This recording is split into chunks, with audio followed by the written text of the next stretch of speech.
9.25 million people in this country are economically inactive. That is a shocking statistic of the working age population. Just how many people are simply not going to work? But perhaps more surprising is the number not looking for work, the number claiming incapacity benefits. Yes, more than 3 million people now.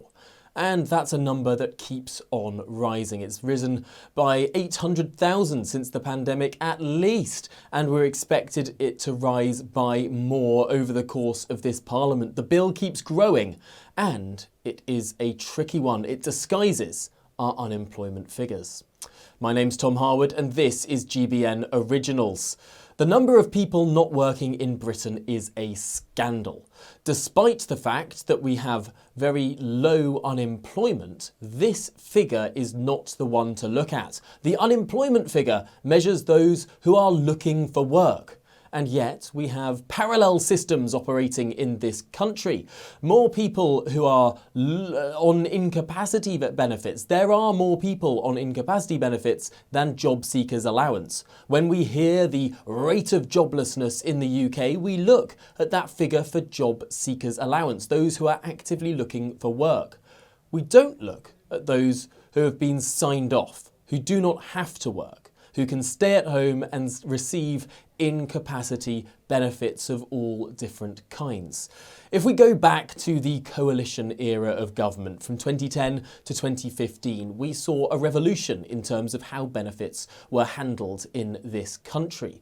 We saw a tightening up of the system, a requirement to prove that you are actually looking for work if you want to claim job seekers allowance. A simplification of the system too into universal credit. These reforms were hugely productive in getting down the UK unemployment rate and keeping the UK unemployment rate low even during the aftermath of a recession. That was a significant achievement for the coalition government and indeed the Conservative government that followed that. Yet then things started to turn around. Whilst we have maintained low unemployment figures, other figures seemed to grow and grow. People who are economically inactive for other reasons. Yes, no longer it's people claiming they are looking for work whilst not actually looking for work. That is now very hard to do, almost impossible to do under our new system. Instead, people are using this other route, saying that they are ill and saying that this means they shouldn't even have to look for work. Given the ballooning population, the hundreds of thousands of people being added to this list year after year after year, perhaps it's time for the government to look and see if the calibration of this issue is completely out of whack. Why do I say this? There are examples of people being signed off from having to seek a job, from having to work, for anxiety, for stress, for the level of mental health issues that perhaps years ago we would not consider to be granting people leave of absences. And we get to a very particular issue here. Because is that what's best for people who are suffering from mild mental health difficulty? Is the best thing to say you shouldn't have routine in your life? To say that you shouldn't come into work? To say that you shouldn't have that structure and that socialisation? To say instead, stay at home, stay in bed, stay on the sofa, wallow? I can't see how that is a productive system of benefits. I can't see how that is actually helping people get over their problems or work through their problems. No, surely a more compassionate system would be one that doesn't give people this easy way out, that doesn't encourage people to stay at home with the blinds drawn. No, a more productive system would be one that helps people into work, that doesn't sign people off to the scrap heap saying that they do not have to work, saying someone doesn't have to look for a job, saying people shouldn't work. That is consigning them to the dustbin of history, because once you've been out of work for quite some time, getting back in, that becomes very difficult indeed. This has a cost. Both financially, of course, this is costing billions and billions of pounds for the taxpayer, and the forecasts are extraordinary. But it also has a social cost. It has a societal cost. When we write people off, when we say people should simply stay at home, when we say people shouldn't be looking for work, that has a massive societal cost. It creates two tiers of people in our society. It's bad for those who we consign to that scrap heap, and it's bad for those in work paying their tax too. There has to be a better way. The Work and Pensions Secretary, Liz Kendall, says that she acknowledges this is an issue. She's looking for ways to try and tighten up a system that clearly has gone very, very wrong indeed. We are not prodigiously more ill than we were as a country a decade ago. We are not on the scrap heap, as the benefits system would tend to suggest. No, when we look at these incapacity benefits, it seems that the calibration has become very, very out of whack. Well, today on GB News, we sat down with someone who's employed thousands of people in his very successful business, Charlie Mullins of Pimlico Plumbers, to get his thoughts on a very tricky issue. I think you said the key word there is benefits. If you stop giving people money for doing nothing, then you'll find they go back to work and get out in the workplace. That's the key of the problem that's happening.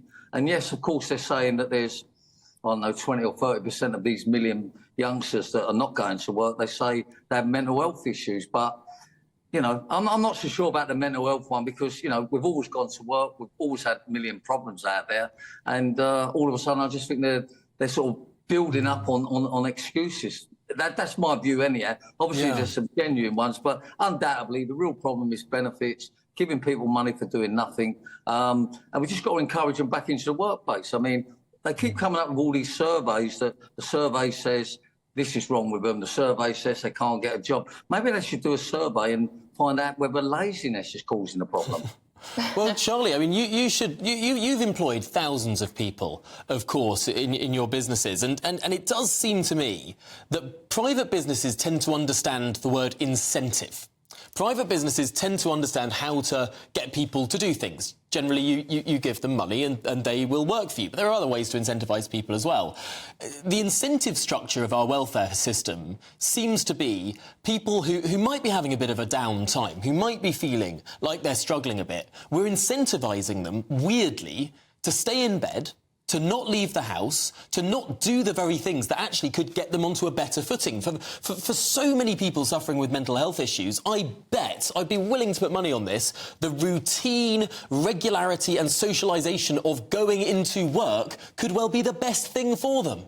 Well, that's right. Look, undoubtedly, these staying at home, staying in bed and on the, I don't know what you call it, computer all day and Netflix, that's causing the problems. Of course it is. I mean, look, you haven't got to be that clever to work it out. That's what the problem is, getting money for nothing. They've got no responsibility. A lot of them haven't got the enthusiasm, incentive. And yes, we need to encourage them in the workplace, get apprenticeships moving again, but just make it simple. Stop the benefits. I mean, years ago, it was either if you didn't go to work, you didn't eat. And, you know, unfortunately now there's too much money around, too many people can just get by. Also, Charlie, we can't afford this as a country. We can't afford to have 1 million young people not in work or education. I mean, who the hell is paying for it all? I mean, it is absolutely crazy. We're just going into more and more debt as a country to pay for people not to work. And I do believe that there must be jobs for some of these people. Not all of these people desperately can't go to work. I refuse to believe it. But what can we do about it, Charlie? I mean, you can't literally force people. Also, I must say, sorry, just another tangent. Well, there are so many social media influencers who are literally telling young people how to get the most out of the benefit system. Well, that's right. I mean, that's it. Look, the real problem here is the benefit system. The second problem is laziness. And the third problem is, you know, the government could step in and do a government-funded apprenticeship scheme. You leave school, you've either university, got a job, or straight into a government-funded apprenticeship scheme. Problem solved. I mean, look, if and when reform get in, and if I work with them, within 6 months, you can resolve this youth unemployment and lazy people. It's not difficult to sort out. I mean, we need a Donald Trump over here to liven people up. Well, we do, don't we? And you know, stop pussyfooting around with these people and, you know, give them an incentive to go to work. But yes, there is people with genuine mental health issues. But rightly, as you just said, Tom, get in the workplace. And I think most of them issues will go away. So we're going backwards. If we want to turn things around, we've got to liven it up. We've got to be, we just got to be not so soft with people and show them the benefits of being in work. As you know, I'm in Marbella now, and yes, I'm working. Of course I am, and I ain't working from home. I just popped in to do this. Obviously, I'm on some building site, or not building site, anyhow. And you just got to show people what you can get out of it by going to work. It's the start of a new life. Give them a job. Give them a future, but please stop the benefits for the lazy so-and-sos. Well, what did you make of that? Do you think that Charlie Mullins has the right sort of idea? And how would you solve the growing issue, not of unemployment, because that's not measured through these benefits, but simply of people being out of work? Notice that crucial semantic difference. How would you solve that problem? Do leave your thoughts in the comments section below. And of course, remember to subscribe to the GB News YouTube channel for plenty more GBN original content.